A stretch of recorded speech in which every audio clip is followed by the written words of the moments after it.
Skill تو کہیں نہ کہیں سے وہ لے لیتے تھے، لیکن جو انڈرسٹینڈنگ ہے میڈیا کی یا فلم کا جو آرٹ ہے وہ انہوں نے کسی نے پڑھا ہی نہیں تھا.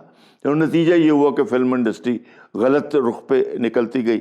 تو ٹیلی ویژن نے توجہ لے لی اور یہ پہلی بار ہوا کہ یہ ایک گھریلو میڈیم بن گیا.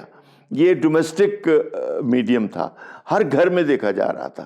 دیکھیں فلم تو آپ ٹکٹ لے کے دیکھتے ہیں نا، لیکن جب ایک گھر کے اندر آپ کو نشریات مل رہی ہوں تو اس میں بزرگ بھی ہیں، بچے بھی ہیں سارے. اچھا پھر رورل بھی ہے، اربن بھی ہے، پھر ایک بڑا طبقہ بھی ہے، چھوٹا طبقہ بھی ہے. سو اتنا بڑا دائرہ اس کا جب بنا، اور جو لوگ شروع میں آئے وہ بہت بڑے لوگ تھے کیونکہ باہر سے بھی پڑھ کے آئے تھے.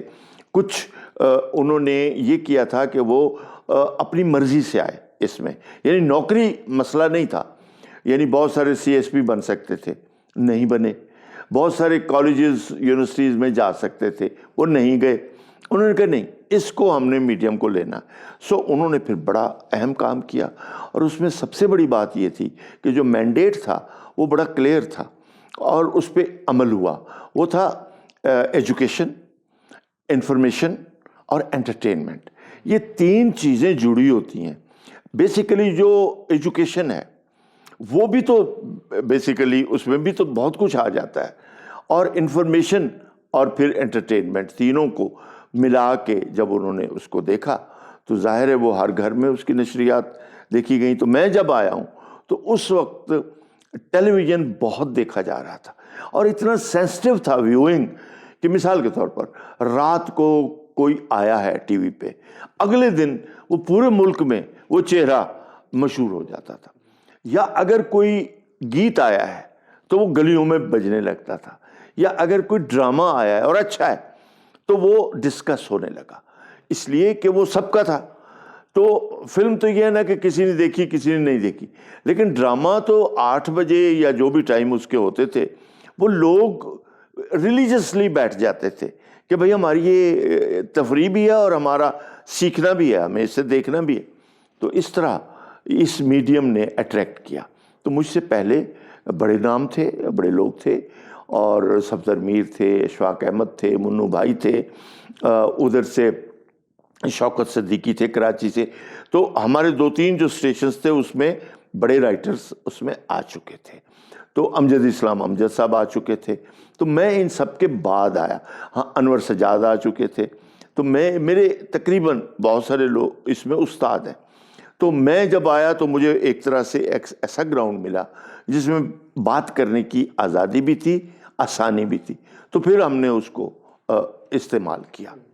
سر اس میں آپ نے جس طرح میں دیکھ رہا ہوں آپ کے ڈرامے ہیں اس میں آپ نے ایک روایتی نظام کو، جاگیردارانہ نظام کو للکارا ہے، ایک طرح سے اس کو لوگوں کو پرومپٹ کیا ہے کہ اس پہ سوچیں، ڈسکشن کریں. اس کے ساتھ ساتھ سر جو ایک چیز میں نوٹ کرتا ہوں اس میں ہمیشہ ایک اسٹرانگ فیمیل کریکٹر رہا ہے. ہمیشہ آپ نے جب بھی اس جد و جہد کو دکھایا ہے اس میں شانہ بشانہ دکھایا ہے. تو اس کے پیچھے سر کیا سوچ تھی؟ اسپیشلی ہم اس ایرا کی بات کر رہے ہیں جب آپ یہ لکھ رہے تھے. یہ جو دور ہے نا، یہ عجیب و غریب سنگم ہے کہ ایک طرف آپ کا کلاسیکل جاگیرداری نظام ایگزسٹ کر رہا تھا، مثلا کیسے سندھ میں ایگزسٹ کر رہا تھا، ابھی بھی کئی صورتوں میں ہے. اچھا، اور ساؤتھ پنجاب میں اور بھی جگہوں کے اوپر اس کی جو ویلیوز تھیں وہ بڑی راسخ تھیں. اچھا ان میں اچھی ویلیوز بھی تھیں. اچھا ہم یہ سمجھتے رہے، میرا چونکہ براہ راست ملتان کے فیملیز سے تعلق تھا تو میں دیکھ رہا تھا کہ جاگیردارانہ نظام محض یہ نہیں ہے کہ یہ کوئی گالی ہے، یا محض یہ نہیں ہے کہ اس میں استحصال ہے، جیسا ترقی پسند تحریک والوں نے کہا کہ جاگیردارانہ نظام ہے. انہوں نے ایک اور لیول پر کہا، لیکن اس کی اپنی ایک ہیومن ویلیوز بھی تھیں. مثال کے طور پر اسی نظام میں کوئی بھوکا نہیں سو سکتا تھا. نظام ہی ایسا ہے کہ جو باہر سے آیا ہے اس کو روٹی کھانا دینا ہے علاقے نے. اسی طریقے سے ان کی اپنی ویلیوز تھیں کہ کس طریقے سے جو زمین کے رکھوالے ہیں ان تک اناج کیسے پہنچنا ہے. تو بہرحال وہ مختلف چیزیں تھیں. تو ایک تو یہ بات تھی. دوسری ٹرانسفارمیشن شروع ہو گئی تھی. ٹرانسفارمیشن جاگیرداری نظام میں شروع اسی زمانے میں ہوئی ہے جب میں نے کیسے کہ جاگیردار سیاست میں آ رہے ہیں، سیاست سے وہ بیوروکریسی کی طرف جا رہے ہیں، بیوروکریسی سے وہ فوج کی طرف بھی ان کا رجحان ہے اور بزنس کی طرف آ رہے ہیں. تو کیونکہ جاگیرداری نظام پاکستان میں زیادہ دیر تک رہ نہیں پائے گا، وجہ کہ ادھر سے بزنس کی طاقتیں جو ہیں وہ تیزی سے آ رہی ہیں. آپ کے سامنے گلوبلائزیشن اور پھر سرمایہ داری نظام، تو اس کے ساتھ جاگیرداروں کو ملنا ہے تاکہ وہ اپنے آپ کو بچا سکیں، ورنہ وہ تو کھا جائے. سو اس طرح اس ٹرانسفارمیشن کو بھی میرے ڈراموں نے دیکھا اور ایڈریس کیا. تو یہ وہ صحیح ٹائم تھا جب میں اس موضوع کو لے رہا تھا. سر فیمیل کریکٹرز کے حوالے سے بھی فیمیل کریکٹرز کا یہ ہے کہ سچ بات یہی ہے کہ پاکستان میں فیمیل خواتین نے جو سٹرگل کی ہے اور خواتین نے اپنے آپ کو جس طریقے سے پورٹرے کیا ہے وہ ہمارے لیے دیکھنے والوں کے لیے، میں ایک مرد کی طرح سے نہیں سوچ رہا، میں ایک انسان کی طرح سوچ رہا ہوں کہ ہماری عورت کتنی ریزیلینس ہے. یعنی کہ آپ دیہات میں دیکھیں کہ ساری کھیتی باڑی عورت کے ہاتھ میں ہے. پھر آپ دیکھیں ماڈرن ایرا کے اندر عورتوں نے اب اس وقت جو ڈاکٹرز ہیں وہ زیادہ تر خواتین ہیں. ہائر ایجوکیشن میں اس وقت ہماری بچیاں جو ہیں، چونکہ میں اسی سے تعلق رکھتا ہوں، وہ 60% ہے، اس لیے کہ وہ ایک طرح سے پڑھتی ہیں اور ان کو احساس ہے کہ انہوں نے گھر بھی چلانا ہے، انہوں نے سارے کام کرنے ہیں. تو اس بنیاد پر میں نے جب سوچا تو پھر عورت مجھے کہیں کہیں گرے ایریاز نظر آئے کہ یہاں عورت کا ظلم ہے، اس پہ استحصال بھی ہے، چوائسز نہیں ہیں، اور فیملی سسٹم اتنا پکا ہے کہ چاہے عورت پڑھ لکھ جائے وہ اس کو مجبور کر لیتے ہیں، زیر کر لیتے ہیں. ایک بات. دوسرا، جائیداد میں قبضہ ان کا ہے اور پراپرٹی میں ان کے پاس رائٹس ہیں جس کی وجہ سے وہ عورت کو دبا سکتے ہیں. تو اور عورت اس میں سٹرگل کر رہی، پڑھ لکھ تو گئی، اوکے، ایون آکسفورڈ سے ہو کے آ گئی، پھر بھی اس کو سامنا اپنے والد کا بھی ہے، اپنے بھائیوں کا بھی ہے. جب میں نے اس کو دیکھا تو اس کے بعد پھر میرے بہت سارے سیریلز آئے، غلام گردش آیا، چاند گرہن آیا، اور اس کے اندر پھر میں نے عورت کو سٹرگل کرتے ہوئے دکھایا. تو اس کی وجوہات آپ کے سامنے تھی. اور پھر میرا کچھ ٹریننگ ہے پروگریسو رائٹرز کی، میں پروگریسو رائٹرز میں تھا، ابھی بھی ہوں. تو میری ٹریننگ ہے کہ آپ نے انسان کو دیکھنا کیسے ہے. سر میں ایکچولی بلکہ اسی طرف آ رہا تھا، ترقی پسند تحریک کا آپ حصہ رہے ہیں. اس ٹائم پہ سر کیا حالات تھے؟ میں اس سے پوچھنا چاہ رہا ہوں کہ کیا وہ تحریک، اس کے آپ کامیابی کس طرح دیکھتے ہیں؟ کیا بہت زیادہ لوگ جوائن کر سکے ہماری انڈرسٹینڈنگ کے لیے؟ کیا مزید گنجائش تھی؟ کیا سکسیسز ہیں، کیا چیلنجز رہے ہیں ان کو؟ جب ابھی پارٹیشن نہیں ہوا تھا، انگریز موجود تھا، ترقی پسند تحریک 35 میں آ گئی، اور جس طریقے سے وہ آرگنائز ہوئی وہ بعد میں تو اس وقت پیدا نہیں ہوا تھا، لیکن جب میں نے ان سب کو اسٹڈی کیا اور ان کے میسج کو، اور خاص طور پر روسی نظام کو اور کارل مارکس کو پڑھا اور اس کی کنٹرڈکشنز کو بھی دیکھا، تو میں حیران ہوا کہ ہمارے پاکستان اور انڈیا، پاکستان تو تھا نہیں، ہندوستان میں ترقی پسند رائٹرز نے جتنی جرت کے ساتھ انگریز کا بھی سامنا کیا اور راجے راجواڑوں کا سامنا بھی کیا. کیونکہ آپ کے سامنے ہے کہ ریاستوں پہ مبنی ہے ہندوستان. انگریز نے کیوں قبضہ کیا ہم پہ؟ اس لیے کہ ہندوستان ایک نہیں تھا، ہندوستان بٹا ہوا تھا. تو بٹے ہوئے کو قبضہ کرنا انگریز کے لیے تو کوئی مشکل نہیں تھا کہ لکھنؤ کدھر پڑا ہوا ہے، دلی کدھر پڑا ہوا ہے، راجستھان کے راجواڑے کدھر پڑے ہوئے ہیں، وغیرہ وغیرہ. تو اس کے لیے آسان ہو گیا بنگال کو تقسیم کرنا، ساری چیزوں. تو یہ جب میں نے اسٹڈی کیا تو مجھے محسوس ہوا کہ ان کی بڑی ہمت تھی، انہوں نے قربانیاں دی. واقعتاً ان کے گھروں میں کچھ بھی نہیں تھا. میں نے سب کو چونکہ پڑھا ہے، کیفی اعظمی، فیض صاحب، جعفری صاحب، جتنے بڑے نام ہیں سارے کے سارے، ان کی آپ لائف پہ نظر ڈالیں. ٹھیک ہے ان کی اولادیں پڑھ لکھ گئیں، بڑی مشہور ہو گئیں، وہ الگ بحث ہے، جانثار اختر تھے یا جو لوگ بھی تھے وہ تو الگ بات ہے، لیکن ان کے ہاتھ کچھ نہیں آیا. یہ غربت میں رہے مگر یہ سٹرگل کرتے رہے. اس کے بعد جب پاکستان بنا اور میری جنریشن آئی تو میری جنریشن تک آتے آتے ترقی پسند تحریک ختم ہو رہی تھی. آرگنائزیشن کے طور پر، انلائٹنمنٹ کے طور پر موجود تھی، ابھی بھی موجود ہے. تو وہ جب ختم ہو رہی تھی تو اس کی وجہ پاکستان کا قیام ہے. پاکستان کے قیام کے بعد جو حالات رہے وہ آپ کے سامنے ہیں. لیاقت علی خان کا قتل کن حالات میں ہوا, کن حالات میں فیض احمد فیض گرفتار ہوئے, وہ انڈیکیٹ کر رہا تھا کہ پاکستان بنا تو ٹھیک, بن تو گیا, لیکن آگے کن کے ہاتھ میں ہے اور پریارٹیز کیا ہیں اور کس رخ پہ جا رہا ہے. تو وہ اس پہ بات کرنے کی ضرورت نہیں ہے, وہ ساری دنیا کو آج تک معلوم ہے کہ کس طرح ہوا. تو اس وجہ سے میں سمجھتا ہوں ترقی پسند تحریک نے تعلیم میں اور انصاف میں, ہیومن رائٹس میں بہت کام کیا, اور ابھی بھی چونکہ اس کی ضرورت ہے تو یہ تحریک اس طرح موجود نہیں لیکن ہمارے دلوں میں موجود ہے. سر اسی سے ایک اور سوال میرے مائنڈ میں آتا ہے کہ ہم جس طرح بھی آپ سے ہم سن رہے تھے کہ پاکستان ایسا تھا یا ان حالات میں گزر رہا تھا, 74 کی ہم بات کرتے ہیں جب آپ ڈرامہ میں آگے, اس زمانے کا پاکستان اور جو آج کا پاکستان ہے, یا جو پاکستان آپ نے بڑے ہوتے دیکھا تھا اور آپ کے سامنے رہا تھا, اور آج میں کیا بہت میجر ڈفرینسز ہیں؟ بہت فرق ہے. یوں کہہ لیجئے کہ میرے جب میں اسکول تک آیا ہوں تو مارشاء اللہ آ چکا تھا ایوب خان کا. اچھا, اب اس کے بارے میں عوام کی اویئرنیس زیادہ نہیں تھی. اس وقت عوام اپنی سہولتوں کے نقطۂ نظر سے دیکھ رہے تھے. مثال کے طور پر کہ کوئی حکومت اسٹیبل نہیں تھی تو ایوب خان نے نعرہ لگا دیا کہ چونکہ حکومتیں بدل رہی ہیں اور کچھ 6 مہینے رہتا ہے. اچھا, وہ کیوں بدل رہی تھی؟ اس کے پیچھے بھی تو کوئی راز تھے نا کہ کون ان کو ڈی اسٹیبل کر رہا تھا. تو بالآخر نتیجہ ایوب خان پہ آیا اور ایوب خان نے کچھ پاپولر نعرے لگائے یا ڈیسیجنز لیے. مثال کے طور پر میں ابھی اس وقت اسکول میں تھا, ارلی اسکول میں تھا, 58 کی بات ہے. تو انہوں نے کہا کہ جی کہ جالیاں لگا دی جائیں دکانوں پہ تاکہ مکھیاں نہ. اب یہ بات بڑی لوگوں کے لیے بڑی کہ لو جی بڑا اچھا ہے. آج سوچیں تو لگتا ہے کہ بھائی یہ کوئی پرماننٹ سلوشن تو نہیں تھا. اسی طرح انہوں نے کہا کہ جو عورتیں گھروں سے بھاگ کے گئیں یا انہوں نے اپنی مرضی سے نکاح کیا تو وہ نہیں ہو سکتا اور ان کو واپس لایا جائے گا. اب یہ وہ باتیں تھیں کہ جو اس پہ عمل ہوا نہیں ہوا وہ ایک اپنی جگہ. پھر صفائی ہے, پھر یہ ہے, ڈسپلن ہے, فلاں فلاں فلاں.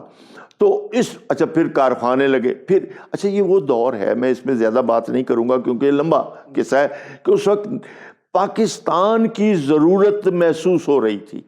امریکہ کو, چائنا کو, یہ ایوب خان کی ایک خوش قسمتی تھی, اور رشیا کو. تو اس کے اندر بیلنس کرنے کے لیے ایوب خان کو بڑا اچھا موقع ملا کہ وہ کر جاتا. لیکن ظاہر ہے کہ اس طرح کی جب حکومت ہوتی ہے تو ان کے پاؤں تو ہوتے نہیں ہیں, اور نہ ہی وہ کوئی ایسے ڈیسیجنز لیتے ہیں کہ جو عوام کے لیے 100 سال کے پوائنٹ آف ویو سے ہوں. تو ایوب خان کے پاس موقع تھا کہ وہ اگر آرمی کے رول کی بنیاد پر ہی اس ملک نے چلنا تھا تو وہ اس کے نشانات بہتر بنا سکتا تھا.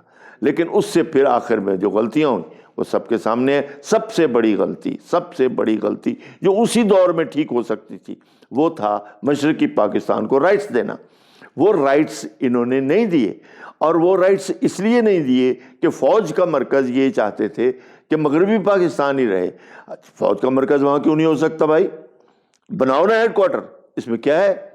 یعنی اتنی بڑی لیگیسی آف بنگال کو آپ ٹھکرا رہے ہو اور جان چھڑا رہے ہو کہ جس نے جب اس نے آزادی لی تو اب آپ اس کو دیکھیں کہ کتنی دولت اس کے پاس تھی, جو کہ مین پاور کی شکل میں تھی, جو کہ منرلز کی شکل میں, یا جو کہ کارخانوں کی شکل میں تھی. تو اس کا اس نے کیسے فائدہ اٹھایا؟ تو آپ اس دولت کو آپ نے ویسٹ کر دیا. تو یہ بہت سارے ایشوز ہیں جس سے اب آپ کا چونکہ سوال ایسا ہے, تو اس وقت ہمیں محسوس ہو رہا تھا کہ بھٹو کی گورنمنٹ ہے تو شاید ہم سنبھل جائیں. لیکن پھر آپ کے سامنے ہے کہ پھر وہی آرمی آ گئی اور اسی نے اس کو ڈسٹیبل کیا. تو یہ سارے ایشوز کلیئر ہیں, میں بالکل واضح ہوں, اور میں کسی بھی فورم پہ بات کر سکتا ہوں. سر اس میں پھر ایک سوال ہی پیدا ہوتا ہے کہ بحیثیت قوم ہم نے کیا اس چیز کو ریئلائز کیا ہے, اور اگر ہم نے کر لیا ہے یہ ریئلائز یا کسی پوائنٹ پہ کیا تھا تو ہم کبھی کھڑے کیوں نہیں ہوئے؟ جو ایک بڑے عام الفاظ میں پوچھوں میں تو یہ دیکھیں, آپ کی جو رائے عامہ ہے اس کو بھی بانٹا جاتا ہے. رائے عامہ بٹتی نہیں ہے, بانٹی جاتی ہے. آپ کے سامنے ہے مودی جو ہے وہ کیسے آیا ہے, کس نے اس بٹی ہوئی رائے عامہ کو ایک رات میں اکٹھا کیا؟ کارپوریٹ سیکٹر نے کیا نا, ٹھیک ہے نا, کارپوریٹ سیکٹر نے کیا. کارپوریٹ سیکٹر کس کا تھا؟ اڈوانی کا تھا, امبانی کا تھا, فلانے کا تھا, ڈماکے کا تھا. ان کی ضرورت مودی کیوں تھا؟ اس لیے کہ وہ بڑے گلوبلائزیشن کے پارٹنرز تھے, نمبر ایک. نمبر دو, وہ گریٹر انڈیا کی جو اکانومی ہے اس کے بلڈر تھے, تو ان کو چاہیے تھا مودی. اور تو انہوں نے کیا کیا؟ انہوں نے سارے چینلز ان کے ہیں, ساری اوپینین میکنگ سائنٹیفک ہے. میں تو نہیں کہہ رہا, یہ تو ان کے ہی تھنک ٹینک کہہ رہے ہیں. اچھا, ہم بھی یہاں بیٹھے ہوئے بیوقوف تو نہیں ہیں, ہمیں بھی نظر آ رہا ہے. آپ مجھے 6-10 کھرب روپیہ دے دیں اور کہیں کہ پاکستانی قوم کو ایک اس پہ لانا ہے, تو میں آپ کو اسٹریٹجی دے دوں گا. ایک دن ایک راگ الاپ رہے ہوں گے. تو یہ تو آج پروون فیکٹس ہیں. تو میں یہ کہوں گا کہ رائے عامہ بڑھتی رہی ہے اور بانٹی جاتی رہی ہے, اور آج بھی ملک تقسیم سے تقسیم تر کی طرف جا رہا ہے. کیوں کہ جتنا ملک تقسیم ہوگا اس کا فائدہ کس کو ہوگا؟ آپ خود سمجھدار ہیں, کیونکہ جتنا تقسیم ہوگا ان کو رول کرنا اتنا آسان ہے. اچھا, انگریز نے یہی کیا تھا. اب یہ وہ اصول ہے کہ جو میرا خیال ہے کہ سب کو پتہ ہے. تو جتنا تقسیم کرتے جاؤ گے اتنا فائدہ آپ اٹھاتے جاؤ گے. تو اب تقسیم کیا ہے؟ پولیٹیکل پارٹیز آ گئیں, پھر انہوں نے پارٹیوں کو تقسیم کیا, پھر انہوں نے مذہب پہ تقسیم کیا. میں کہتا ہوں کس نے کیا, میں نام ہی نہیں لیتا, لیکن یہ ہوا. اب اس کے پیچھے کون لوگ تھے, کن کے مفادات تھے, یہ ہوتا رہا اور ملک بڑھتا رہا اور بڑھتا جائے گا, مزید بڑھتا جائے گا. سر تھوڑا سا واپس ہم اس پہ ہی آتے ہیں جو ہم پہلے بات کر رہے تھے, جس میں اسی سے آگے لے کے چلنا چاہ رہا تھا. آج کل کے جو ہم ڈرامہ یا موویز یا کچھ دیکھتے ہیں تو ہم کہتے ہیں جی لوگ تو یہی چاہتے ہیں, مطلب یہ جسٹیفیکیشن دی جاتی ہے کہ لوگ یہی چاہتے ہیں. بٹ میرا اکثر جو ایک کاؤنٹر کوشچن ہوتا ہے وہ یہ ہوتا ہے کہ کیا ہم لوگوں کو اچھا کنٹینٹ دکھا رہے ہیں کہ وہ تمیز کر سکیں کہ یہ ہے, کیا ہم ان کو وہ شعور یا ایجوکیشن جس طرح آپ نے شروع میں بات کی تھی وہ دے رہے ہیں؟ تو وہ جو ایک سچویشن بن گئی چکن ایگ والی جسے ہم کہتے ہیں کہ لوگ یہ چاہتے ہیں نہیں, لیکن اگر لوگوں کو آپ دے بھی نہیں رہے تو اس ایک بھنور سے ہم کیسے نکل سکتے ہیں؟ پہلی بات یہ کہ یہ فیلیسی ہے کہ لوگ چاہتے ہیں, لوگ نہیں چاہتے. دیکھیں, آپ لوگوں کو جو دیں گے وہ اٹھا لیں گے. منو بھائی نے بڑی اچھی بات کی تھی, اس نے کہا تھا کتا کچلا کیوں کھاتا ہے؟ کیونکہ اسے بھوک لگتی ہے اور وہ مر جاتا ہے. اگر اسے یہ پتا ہو کہ یہ کچلا ہے تو وہ نہ کھائے, لیکن چونکہ اسے بھوک لگی ہے وہ تو کھا لے گا. تو جب ہماری عوام کو کچھ ملے گا نہیں تو جو آپ دکھائیں گے وہ دیکھ لیں گے. ایک تو یہ جواب ہے. دوسرا اس کا جواب یہ ہے کہ ایک مارکیٹنگ والوں نے اسٹریٹجی بنائی ہوئی ہے کہ ٹارگٹ آڈینس کس طرح کریٹ کرنی ہے. تو انہوں نے اپنی ایک لوور مڈل کلاس کریٹ کر لی ہوئی ہے جن کو وہ دکھا کے اپنے پیسے پورے کر لیتے ہیں. جو ان اٹینڈڈ ویورشپ ہے, like you, like me, like my students in university, وہ نہیں دیکھ رہے. اچھا, وہ ان اٹینڈڈ ہے, وہ پڑی ہوئی ہے, وہ پڑی رہے گی کیونکہ اس کی انہیں ضرورت نہیں.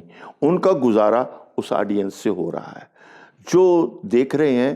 اور آئل بک رہا ہے, صابن بک رہا ہے, کنزیومر گڈس بک رہی ہیں, وہ بک رہی. آپ نے نوٹ کیا کہ کوئی جہاز تو نہیں بیچ رہے نا, یہ جی روزمرہ کی چیزیں بیچ رہے ہیں نا. تو اس کو ہر گھر میں بونس, ہر گھر میں جا رہا ہے, صرف جا رہا ہے, فلاں جا رہا ہے. تو ان کو اس کا پتہ ہے. ایک یہ بات ہے. دوسرا, انہوں نے اس کو وائڈر سکیل پہ اس کی اپیل نہیں رکھی کہ ایک گھر میں دادا, نانا, باپ, چاچا دیکھے. وہ نہیں ہے. کیوں؟ کہ ان کے آگے فرنٹ پہ کرنٹ افیئر ہیں, چینلز ہیں, وہ بھی ان کے ہیں. تو اس کو بھی تو آڈینس چاہیے. تو اس کا آڈینس انہوں نے رکھا کہ ان کو سیاست کھلاؤ, اس کا مزہ دو. آپ دیکھیں کرنٹ افیئرز میں سیاست کے علاوہ کچھ بھی نہیں ہے, جبکہ ملک میں تو بڑا کچھ ہے بھائی. ضیاء محی الدین شو بھی ہو سکتا تھا, میرا انٹرویو بھی چل سکتا تھا, اس کی انہیں ضرورت نہیں ہے. ان کو لگاؤ اسی پہ, وہ آڈینس لے لو اور پیچھے ان کی خواتین لے لو. تو اس طرح ان کو دونوں آڈینس مل رہے ہیں اور ان کا کام چل رہا ہے. تو کانٹینٹ کو مارکیٹ مینیجر دیکھ رہا ہے, کریٹو پرسن نہیں دیکھ رہا. جو بچے بی این یو سے پڑھ کے جا رہے ہیں, این سی اے سے پڑھ کے جا رہے ہیں, کنٹینٹ ان کے ہاتھ میں نہیں ہے. کنٹینٹ ہے ایم بی اے کے ہاتھ میں, بزنس ایڈمنسٹریشن کے ہاتھ میں, جس کو کریٹیوٹی کا پتہ ہی نہیں ہے. تو یہ یا تو دونوں کا کمبینیشن ہونا چاہیے تھا. تو یہ وجوہات ہیں جو میں سمجھتا ہوں بڑے خوفناک ہیں. سر اس میں پھر آپ کو نظر آ رہا ہے کوئی ہمارے آگے ہم کاؤنٹر اس کو کر پا رہے ہیں؟ نئے بچے جس طرح پڑھاتے بھی ہیں, آپ کا انٹریکشن ہے اس جنریشن سے, تو کوئی کوششیں ایسی نظر آ رہی ہیں ہمیں؟ اس میں یہ ایک اچھی ہوپ مجھے دکھائی دے رہی ہے کہ میں ابھی پچھلے 2 مہینوں میں ہمارے فیسٹیولز ہوئے ہیں, بہت جگہ ہوئے ہیں. میں ملتان بھی گیا, ایڈریس کیا, باولپور, کراچی, اسلام آباد, کئی جگہوں پہ. تو وہاں جو مجھ پہ کویشچن ہوئے وہ یہی تھے جو آپ کر رہے ہیں. تو وہ سب یہی کہہ رہے تھے کہ یہ بتائیے کہ یہ ڈرامہ ٹھیک کیسے ہوگا.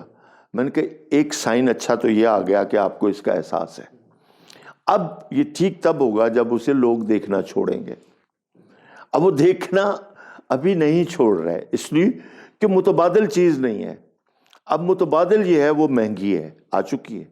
میرے گھر میں کوئی وہ ڈرامہ نہیں دیکھ رہا, وجہ کہ سمارٹ ٹیلی ویژن آ گئے, سارا کچھ آ گیا. یہ اب ہر گھر میں نہیں ہے. اس میں امیزون بھی ہے, آپ کو پتہ ہی ہے, نیٹ فلکس بھی ہے, یوٹیوب بھی ہے, اس میں سارے ایپس ہیں. آپ جو چاہیں ایک بٹن پہ دنیا کی ہر فلم لے لیں. ہر تو نہیں ہے کیونکہ جو نئی آئی ہیں وہ ابھی نہیں آئی, لیکن آپ کی تسلی کے لیے بہت کچھ ہے. تو مجھے تو ضرورت نہیں ہے, میں تو ہر وقت میں کرنٹ افیئرز بھی نہیں دیکھ رہا کیونکہ مجھے دنیا کا کرنٹ افیئر بھی مل رہا ہے. سو یہ جب عام ہوگی ٹیکنالوجی, تب عام آدمی کو پتہ چلے گا کہ ہم تو غلط چیز دیکھ رہے تھے. تو پھر یہ چینج ہوں گے, پھر شاید یہ چینج ہو. تو یہ ایک ہوپ ہے. سر یہاں پہ میں پھر اگر کاؤنٹر کویشچن کروں, سوشل میڈیا یا یوٹیوب کی بات کریں, وہ اب ایسے میڈیم جو ریلیٹیولی لوگوں کو تک پہنچ میں آ گئے ہیں, لیکن اس کا انفارچونیٹلی جو استعمال ہم دیکھ رہے ہیں وہ بھی بہت حد تک نیگیٹو کانٹیکسٹ میں لیا جاتا ہے. تو کیا ضروری ہے کہ جب یہ زیادہ ایکسیسیبل ہوگی تو چیزیں بہتر ہو جائیں گی؟ نہیں, میں نے بالکل یہ نہیں کہا. یوٹیوب یا فیس بک ابھی تک جس یوزر کے پاس ہے اس یوزر کی بھی تربیت نہیں ہوئی. وہ یوزر بھی نعروں پہ جا رہا ہے یا پاپولیرٹی پہ جا رہا ہے. مثال کے طور پر ہمارے بہت سارے شاعروں نے شاعری کا بیڑا غرق کر دیا ہے. انہوں نے 1-1 لاکھ فالوور بنا لیے. اب وہ جو 1-1 لاکھ فالوور ہے وہ گیمکس دیکھ رہا ہے, وہ دیکھ رہا ہے جو جوکر بنے ہوئے ہیں شاعر, الٹ بازیاں لگا رہے ہیں, تو وہ اس کو پسند کر رہا ہے کیونکہ اس کی بھی تربیت نہیں ہے. تو یہ قطعی میں نے نہیں کہا اور نہ ہی یہ اس کا سلوشن ہے, لیکن وہ جب آپ کو بہت ساری اپرچونٹیز دے گا تو آپ کے چوائسیز آ جائیں گے. تو چوائسیز آ جائیں گے تو اس سے یہ ہوگا کہ ایک دن وہ جو یوٹیوب کی تھرلر کو پسند کر رہا ہے وہ بھی, اس کو بھی چوائس ملے گا تو کہے گا نہیں, تنگ آ جائے, کہے گا نہیں, یہ ایک متبادل پڑا ہوا ہے. تو میں اس کو دیکھ کے اس کی ٹریننگ ہوگی. تو ہے ذرا پروسیس, لیکن شاید اس سے بہتر ہو سکے. سر لاسٹ میں یہی پوچھنا چاہوں گا, تھوڑا کلیشیڈ کویشچن, لیکن آپ کیسے آگے دیکھتے ہیں, آپ امید دیکھتے ہیں اس ملک کے لیے, اس معاشرے کے لیے؟ اور جو دوسرا میرا زیادہ امپورٹنٹ کویشچن میری طرف سے وہ یہ ہوگا کہ ہمارا سٹارٹنگ پوائنٹ کیا ہوگا اس ٹائم جہاں ہم کھڑے ہیں؟ دیکھیں, صرف امید یوتھ سے ہے. یوتھ کون سی؟ یونیورسٹیاں سے بھی میں مطمئن نہیں ہوں. میں خود یونیورسٹی میں ڈین ہوں لیکن مطمئن نہیں ہوں. اور یونیورسٹیوں میں بھی آگے درجہ بندی ہے. بعض بہت اچھے طریقے سے ہیں, بعض ذرا درمیانی ہیں, بعض یہ. لیکن میں نے جو یوتھ دیکھی ہے, ایک تو بیچاری بہت کہنا چاہیے کہ اس کو کچھ مل نہیں رہا، یعنی اس کو اپنا فیوچر کوئی اتنا اچھا دکھائی نہیں دے رہا۔ نتیجہ یہ ہے کہ وہ پیسہ لگاتے ہیں تو کوشش کرتے ہیں ملک سے باہر چلے جائیں، اور ملک سے باہر چلے جاتے ہیں۔ سچ بتاؤں آپ کو، میں اور میری بیوی یہاں اکیلے بیٹھے ہوئے ہیں، تینوں بچے یہیں سے پڑھے ہیں، 2 بعد میں ڈگریاں انہوں نے باہر سے لی ہیں، پہلے وہ یہیں سے، اور انہی ڈگریوں کے اوپر ان کو ان ملکوں نے بلا لیا ہے۔ اب یہ کیا ہے؟ اب وہ کیا کریں؟ اب وہ ان ملکوں کو سرو کر رہے ہیں، یہ کوئی اچھی بات نہیں ہے۔ لیکن اگر میں انہیں یہاں بلا لوں تو کیا کریں گے؟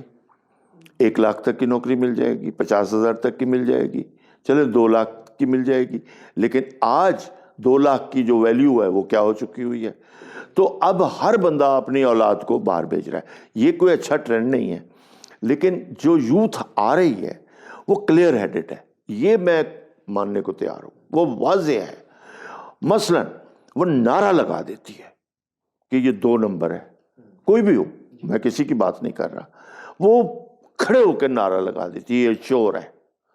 یہ کیا ہے؟ میں یہ نہیں کہتا کہ کسی پارٹی نے ان کو شعور دیا ہے، نہیں، شعور ان کو اپنے ملک کے لٹنے کے بعد آیا ہے۔